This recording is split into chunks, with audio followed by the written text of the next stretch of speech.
안녕하세요. 뻘지공소의 뻘짓입니다. 이번에는 2023년 7월 삼성 언팩 신제품들 미리 보고 왔는데요. 뭐가 바뀌었는지 제가 다 정리해 왔습니다. PPT로 열심히 만들었거든요. 보시죠. 자, 요건 농담이고요. 자, 직접 보고 온 건 요 4개인데 폴드 5, 플립 4, 워치 6, 탭 S9입니다. 다들 뭐 잘 아시죠? 일단 폴드와 플립, 이 공통 변경점이 있는데 바로 힌지예요. 플렉스 힌지라고 이름을 붙였던데 이 소위 말하는 물방울 힌지 형태예요. 이게 이제 좌우에 들어간다고 보시면 되고, 측면에서 보면 이런 느낌, 이 초록색 얘가 디스플레이입니다. 영상으로 보시면 좀 더 이해가 쉽죠. 이게 이 물방울 형태로 보이기 때문에 물방울 힌지라고 하는 거예요. 이게 듀얼 레일 구조로 이 충격이 가해져도 어느 정도 얘가 댐퍼 역할을 하고, 그래서 결국 내구성은 기존과 동일하거나 더 좋다고 하더라고요. 힌지가 바뀜으로써 이 외형적으로도 변화가 있는데, 사진을 보시면 이 좌측이 폴드 4거든요. 여기 있던 이 틈이 사라졌죠. 폴드 5는 거의 수평으로 접힙니다. 겜리스라고 하고요. 두께도 10g 이상 줄고 두께도 2mm가 줄었죠. 253g이면 아이폰 14 프로 맥스가 240g이거든요. 얼마 차이 안 납니다.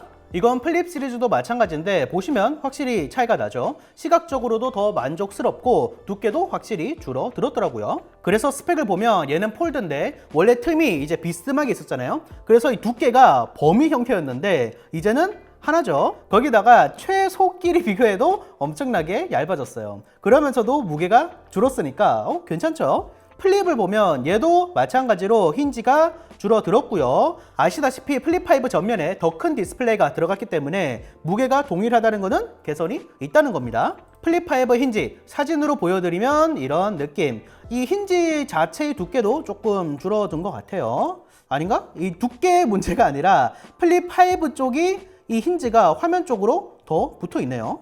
힌지가 바뀌었으니까 뭐 프리스탑이 안 되거나 조작감이 좀 달라졌다고 생각하시는 분들, 계속 열었다 닫았다 해봤거든요.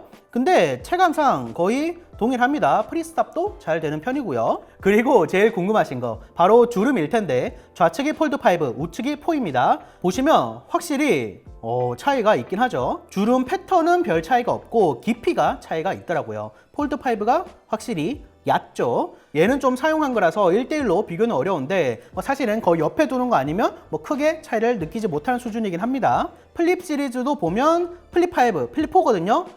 개선이 있기는 합니다. 주름이 깊이가 확실히 다르죠. 그래도 여전히 눈으로 좀 보이는 수준이긴 해요. 자, 이제 폴드 5 얘기를 해보죠. 먼저 AP 스냅드래곤 8 젠 2입니다. 스냅 젠 1 대비해서는 30% 정도 높고, 스냅 8 플러스 젠 1보다는 20% 정도 높고요. GPU는 똑같이 이 정도 차이가 나요. 그러니까 성능이 꽤 많이 올랐다는 거죠. 특히 GPU가. 거기다가 베이퍼 챔버도 기존보다 확실히 더 커진 게 눈으로 보이고요. 발열 해소가 좀 더 잘 되겠죠. 근데 이거 약간 빠꾸 표현 같지 않아요? 자, 농담이고요. 폴드 5 어떤 사람이 사용하냐? 요건 이제 삼성 오피셜인데 생산성 파워하우스라고 얘기를 하더라고요. 큰 화면이 있으니까 컨텐츠 소비에는 당연히 좋고, 특히 멀티태스킹에 강조를 많이 했습니다. 그래서 이 강화된 부분들이 있는데, 일단 멀티 윈도우, 이거 화면 오른쪽에 있는 거 아시죠? 얘를 꾹 눌러서 이렇게 분할, 위나 아래로 이분할을 하거나 가운데 두면 팝업 화면이 되거든요. 요거를 좀 더 강화한다고 하고, 이게 사용률이 무려 40% 이상이래요.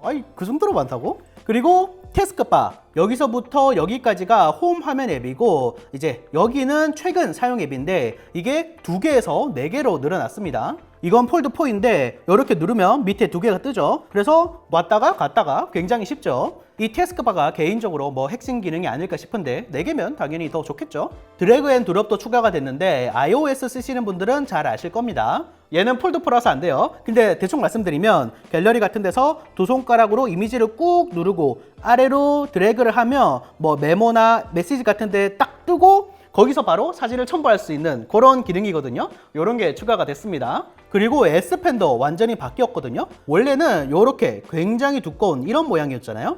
얘가 납작해졌습니다. 버튼은 있고요. 이 두께가 얇아졌고 펜을 외부에다가 수납을 하잖아요. 이런 전용 케이스가 더 일체감이 있어졌어요. 디자인도 나쁘지 않고요. 근데 펜 내장을 그냥 해주면 안 되나? 뭔가 이유가 있겠죠.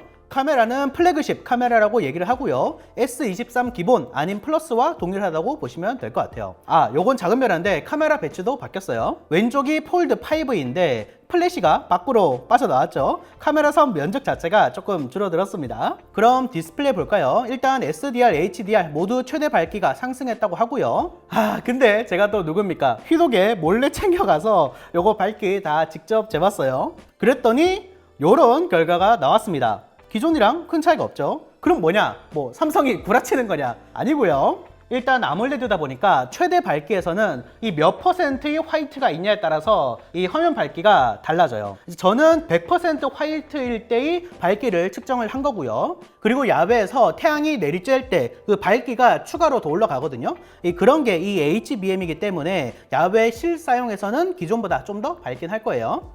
픽셀도 찍어봤는데 픽셀 배열은 동일하고요. 그리고 UDC 육안상으로는 큰 차이가 없었습니다. 뭐 DSP나 카메라 후 처리가 계속해서 발전을 하기 때문에 이 셀카 품질은 조금 더 좋아지긴 했지만 이 UDC 자체가 아직까지는 좀 풀어야 할 숙제가 좀 많죠. 대중화가 되려면 조금 더 시간이 필요하지 않을까 싶어요. 이 정도가 기존 폴드 4와의 차이점이고요. 이건 제 개인적인 결론인데 기존 폴드 4의 공식을 그대로 이어가는 것 같고 뭐 힌지 변화는 좋은 요소고요. 하나 아쉬운 게 있다면 여전히 IPX8이라는 거죠. 방수는 되지만 먼지, 방지는 안 됩니다. 그럼 이제 플립 5를 볼까요? 마찬가지로 스냅 8 젠2가 탑재가 됐고요. 이 플립 4에서는 그런 말이 많이 없어졌지만 배터리 러닝 타임이 좀 아쉽다는 말이 많았잖아요. 이번에 더 효율성이 높아진 LP가 들어갔으니까 한번 러닝 타임도 기대를 해보고요. 일단 가장 큰 차이는 외부 화면 크기 변경이죠. 커버 디스플레이가 확 넓어졌습니다. 거의 전면을 가득 채우고요. 이 모양이 약간 폴더 모양이죠. 이게 이미지만 봤을 때는 약간 호불호가 갈리지 않을까 싶었거든요. 자, 일단 상단바 내리면 이렇게 외부 화면 밝기 조절 가능하고요. 이외에도 화면 녹화 버튼이 있어. 이게 왜 있는지 모르겠지만 뭐 의미가 있나 싶긴 한데 어쨌든 뭐 없어서 못 쓰는 것보다 나으니까. 그리고 뭐 이렇게 음소거, 뭐 진동 이런 거 정도는 당연히 가능하고 화면 밝기 왜 다시 만지니? 어쨌든 이게 아래에서 위로 올리면 삼성페이가 원래 뜨거든요. 지금은 이게 세팅이 안 된 거라서 삼성페이가 안 뜨는데, 그리고 왼쪽으로 넘기면 이렇게 알람이 뜨기 때문에 이렇게 알람도 바로 보고 지울 수도 있고요. 위젯도 보여드리면 이렇게 뭐 달력, 날씨, 통화 기록, 빠른 연락처, 알람, 뭐 시계, 타임, 뭐 음성 녹음 이렇게 구성이 되어 있고요. 그리고 커버 화면에서 앱 사용하기라는 기능이 있거든요. 보시면 앱 목록이 있죠. 그럼 이렇게 아까 봤던 이 앱 목록이 뜨고 뭐 문자 같은 거는 그냥 커버 화면만으로도 답장까지 보낼 수도 있고요. 근데 이런 느낌은 아니죠. 얘는 밑에 아이콘도 있고 안 펼치고도 완전 스마트폰처럼 쓸 수 있는데 이건 굴락으로 관련 기능이 올라갈 가능성이 높습니다. 플립 시리즈는 예쁜 디자인도 구매 요소 중에 하나잖아요. 그래서 상단에 커버 디스플레이가 크게 들어가니까 위판을 모두 검정으로 통일을 했거든요. 근데 실물이 생각보다 예뻐요. 스크린도 보이는 각도에 따라서 잘 안 보이기도 하고요. 이런 요소를 삼성도 당연히 잘 알고 있기 때문에 커버 스크린 디자인 프리셋도 되게 예쁜 걸로 해놨고, 그래서 이 커버 스크린이 화면을 꽉 채워도 생각보다는 되게 예쁘게 나오더라고요. 보시면 뭐 이런 것도 애니메이션 같은 거 귀엽기도 하고요. 커버 화면 설정하는 것도 꽤 잘 되어 있는데, 와, 요게 저런 디테일을 일단 이렇게 프리셋도 여러 가지가 있고, 일단 인포메이션, 와, 애니메이션 뜨는 거 꽤 깔끔하고, 여기서 원하는 색상이나 이런 것들 바꿀 수 있게 되어 있고요. 저기에 있는 이미지도 이렇게 원하는 이미지를 바꿀 수가 있습니다. 뭐 딴 거 바꿀 수 있나 해봤는데 딴 건 안 되고, 여기 앱만 바꿀 수가 있더라고요. 이런 식으로 삼성이 이 예시를 몇 개 보여줬는데 꽤 예쁘지 않아요? 특히 이 동영상 설정, 진짜 괜찮네. 이 플립 커버용 영상, 요런 게 커뮤니티에서 공유가 될 것 같은 삘이에요.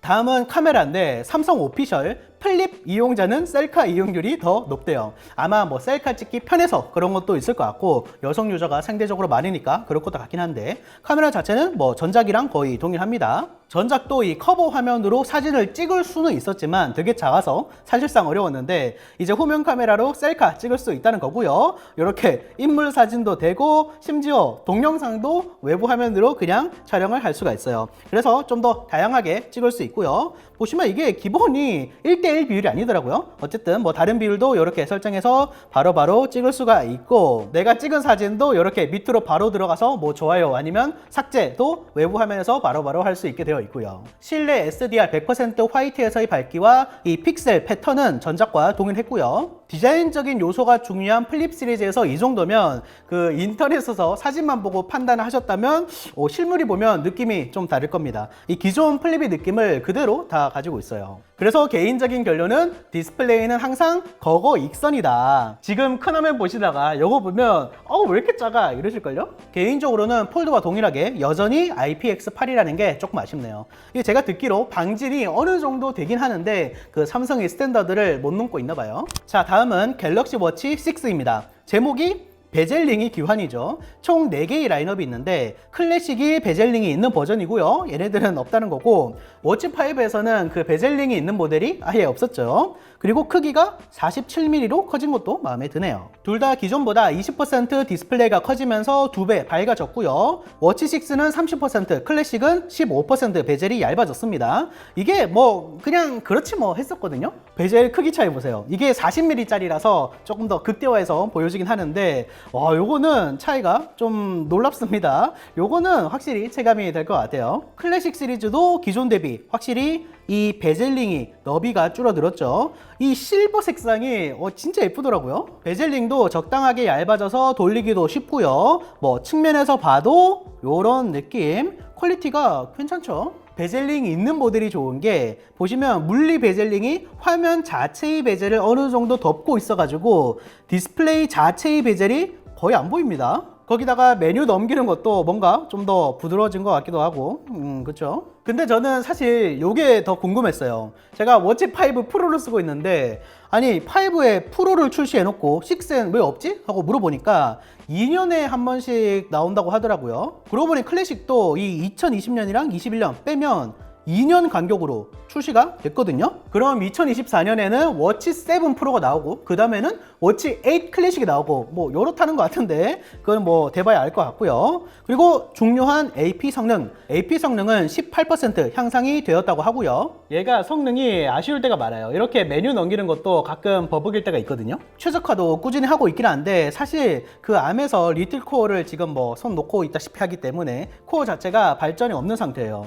암에서 이 리틀 코어용 신규 아키텍처를 내놔야 어떻게든 할 텐데 상황이 어렵더라고요. 이 18% 향상도 클럭을 올려서 만들어낸 겁니다. 그래도 램도 2기가로 늘어났으니까 기존보단 더 쾌적하겠죠. 좀 만져보니까 기존보다는 좀 더 부드러운 것 같긴 하더라고요. 워치에선 어떤 게 달라졌냐? 삼성 오피셜 워치를 착용하고 수면하는 비율이 늘고 있대요. 저도 일어나면 이거 보는 재미가 있어가지고 끼고 자긴 하거든요. 여기 밑에 이제 점수가 있어가지고 이 5가지로 점수를 낸다고 합니다. 이외에도 건강 목적으로도 착용하는 사람이 많다고 하고요. 이런 것들 측정할 수 있다고 해요. 이런 건 전작도 동일하긴 합니다. 그리고 운동할 때도 착용을 많이 하는데 개인화에 초점을 두고 있다고 하고 새 운동이 추가됐고 개인형, 맞춤형 달리기가 추가가 됐거든요. 심박수 측정이 되니까 지금 가볍게 걷기 코치죠. 1단계부터 5단계까지가 있고 내가 달리다가 페이스가 처지면 워치에서 너 심박수 떨어졌어, 더 뛰어, 이렇게 알람이 오는 겁니다. 목표 심박수 범위 내에서 계속해서 뛸 수 있게 해주는 건데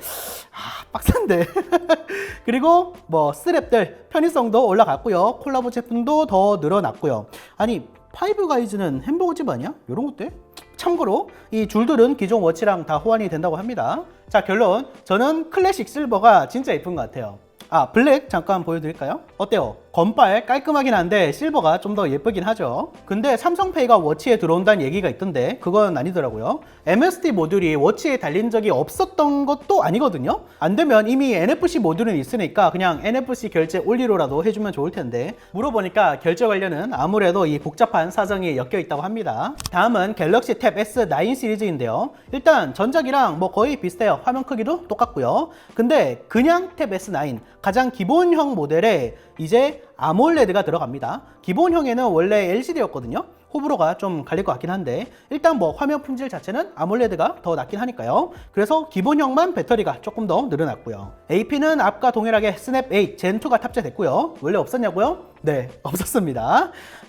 요게 베이퍼 챔버인데 이 크기가 이게 태블릿이라서 좀 작게 보이는 거지 핸드폰이었으면 좀 큰데 했었을 거예요. 플러스 모델인데 탑재가 되어 있는 거 보면 아마 울트라는 물론 기본형에도 달려 있을 거예요. 이 부분은 한번 물어보고 댓글에 남겨둘게요. 그리고 이번 S9부터 IP68 방수 방진이 들어갔습니다. 뭐 사실 태블릿의 방수는 큰 의미가 있나 싶긴 한데 안 되는 것보다야 당연히 낫죠. 이렇게 완전히 물에 잠겨 있어도 작동 잘 되고 사실 이게 핵심인데 보시면 이렇게 물에 닿아 있는 상태에서도 펜으로 글씨가 써져요. 이 펜이 크리에이터 에디션이라고 이번에 새로 나온 펜인데 기존 펜은 당연히 박스 안에 있고요. 이제 별도로 판매를 하는 겁니다. 좀 더 두꺼워져서 그립감도 좋고 클릭감도 확실히 더 있다고 하는데 요거는 일러스트 그리시는 분들이 후기를 좀 봐야 될 것 같아요. 여러 서드파티 앱들과도 협업을 하고 있고 루마 퓨전까지는 선탑재, 아크사이트는 이번에 추가된 신규 앱인데 이게 그 CAD 작업하는 앱이에요.